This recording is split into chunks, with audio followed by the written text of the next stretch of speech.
وجی بھائی، آج کا ہمارا سوال از اباؤٹ ہوپ، اور میں امید کرتا ہوں آپ بہترین طریقے سے ہماری رہنمائی فرمائیں گے۔ دیکھنے کو یہ ملتا ہے کہ لوگ بہت جلد چیزوں سے ہوپ لیس ہو جاتے ہیں، معاملات سے ہوپ لیس ہو جاتے ہیں، ڈی موٹیویٹ سے ہو جاتے ہیں، جس کی وجہ سے ان کے اندر ایک بڑا پیسمسٹک سا ایٹیٹیوڈ آ جاتا ہے۔ سو وجی بھائی، my question to you is what is hope and what is the right way to put your hopes into something? دیکھیے، سب سے پہلے تو ہمیں امید اور ہوپ کی اہمیت کو سمجھنا بہت ضروری ہے۔ ہارورڈ میں 1950s میں ایک ریسرچ ہوئی جہاں پر چوہوں کو پانی کے گلاسز میں ڈالا گیا اور دیکھا گیا کہ 15 منٹ بعد وہ امید ہار جاتے ہیں اور ڈوب جاتے ہیں۔ دوسری دفعہ میں ان کے ساتھ یہ کیا گیا کہ جیسے ہی وہ 15 منٹ بعد ڈوبنے والے تھے ان کو نکال لیا گیا، اور ان کو واپس جب پانی میں ڈالا گیا تو انہوں نے 15 منٹ نہیں، 20 منٹ نہیں، کم از کم 60 گھنٹے کوشش کی اپنے آپ کو ڈوبنے سے بچانے کے لیے۔ کہ انسان کے اندر جب امید آ جاتی ہے، انسان کے اندر بیلیف آ جاتا ہے کہ کوئی بچانے والا ہے، کہ کوئی خیر کا راستہ ہوگا، تو انسان بہتر طریقے سے کوشش کرتا ہے۔ اکثر و بیشتر لوگ سمجھتے ہیں کہ خالی امید رکھنا زندگی میں فرق لائے گا، جبکہ امید کے ساتھ علم کا ہونا بہت ضروری ہے۔ ایک تھیوری ہے سائنس آف ہوپ کہ آپ امید کس طرح سے اپنی زندگی میں لے کر آتے ہیں۔ دیکھیے، امید آپ کی زندگی میں جب پریکٹیکل ہوگی، سب سے پہلے آپ کی زندگی میں گولز کلیئر ہوں گے۔ آپ بہت ہی انریلسٹک گولز ڈال دیں، آپ کی امیدیں خالی آپ کے خوابوں کے اوپر ہو،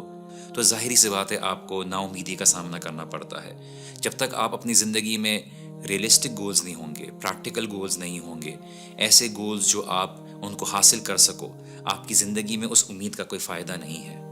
اسی طرح سے دوسری چیز جو بہت ضروری ہے وہ یہ ہے کہ آپ کے پاس مختلف راستے ہوں، آپ کے پاس پاتھ ویز ہوں۔ آپ کو یہ پتا ہو کہ اگر ایک راستہ نہیں چل سکا، ایک راستے پر کام نہیں بن سکا، تو آپ کے پاس اور مختلف راستے ہیں اس کو حاصل کرنے کے لیے۔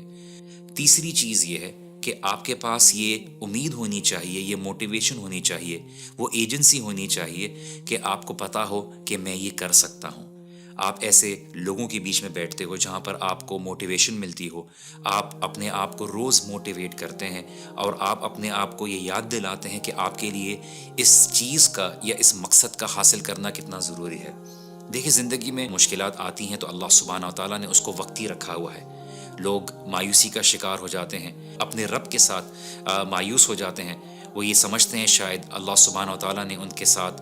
کا ساتھ چھوڑ دیا۔ یہ بہت ضروری ہے کہ آپ امید رکھیں اپنے رب سے کہ اللہ سبحانہ و تعالیٰ نے جو آپ کی زندگی میں فیصلہ کیا ہے وہ آپ کو دیکھتے ہوئے کیا ہے، آپ کی صلاحیتوں کو دیکھتے ہوئے کیا ہے۔ کیونکہ کبھی ایسا نہیں ہو سکتا کہ اللہ سبحانہ و تعالیٰ آپ کو کوئی امتحان یا مشکل میں مبتلا کریں، انوالو کریں، لیکن اس سے نکلنے کا راستہ آپ کو پہلے سے نہ بتائیں، اس کے نکلنے کے لیے آپ کو وہ ٹولز نہ دیں اللہ سبحانہ و تعالیٰ، کیونکہ یہ رب کا طریقہ ہی نہیں ہے۔ جیسے امام احمد بن حنبل سے ان کے بیٹے نے پوچھا کہ زندگی میں سکون کب آئے گا یا سکون کب حاصل ہوگا، تو انہوں نے بولا کہ جب ہم پہلا قدم جنت میں رکھیں گے۔ اللہ کے رسول صلی اللہ علیہ وسلم کو اللہ سبحانہ و تعالیٰ نے جب مشکلات ہوئیں، لوگوں کی تکلیفیں ہوئیں، نا امیدی کا سامنا کرنا پڑا، تو اللہ سبحانہ و تعالیٰ نے اللہ کے رسول صلی اللہ علیہ وسلم کو بتایا کہ دیکھیے، جب بھی آپ مایوس ہوں تو آپ اللہ سبحانہ و تعالیٰ کی عبادت میں مشغول ہو جائیں، یہاں تک کہ آپ کو یقین آ جائے، یہاں تک کہ آپ اس آخرت کی زندگی تک پہنچ جائیں۔ تو زندگی is all about struggle, and this struggle is what makes us stronger, this struggle is what makes us who we are, the kind of person we are, and that is why we need to look at this struggle۔